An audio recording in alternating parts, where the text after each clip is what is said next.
Okay, ang job order namin ngayon ito, PCX 160, palit ng water pump. Buo, o yan.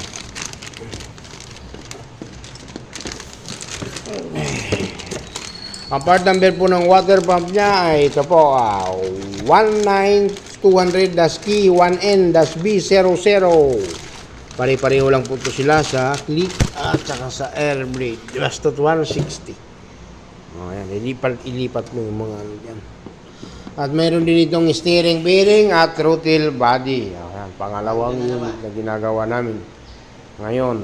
So, sa mga nagtatanong sa ang saktong location, dito kami sa Honda Motor Trade Bahay Toro, Project 8, Quezon City.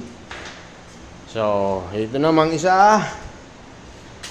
Ito naman yung click 125 bang concern ng customer na mamatay. Nagtanong daw siya sa ibang mekaniko, ang findings, ECU raw papalitan.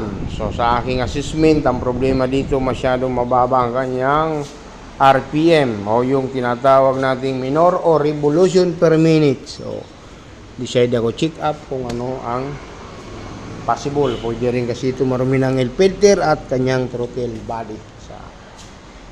Okay, so ang kanyang RPM lang kasi kanina nasa 900 lang. So, siyempre pag malamig ang makina, hard starting, mamatay. Pero pag mainit, hindi na siya mahirap pandarin. Kaya lang may tendency mamamatayan ka, lalo sa mga stoplight.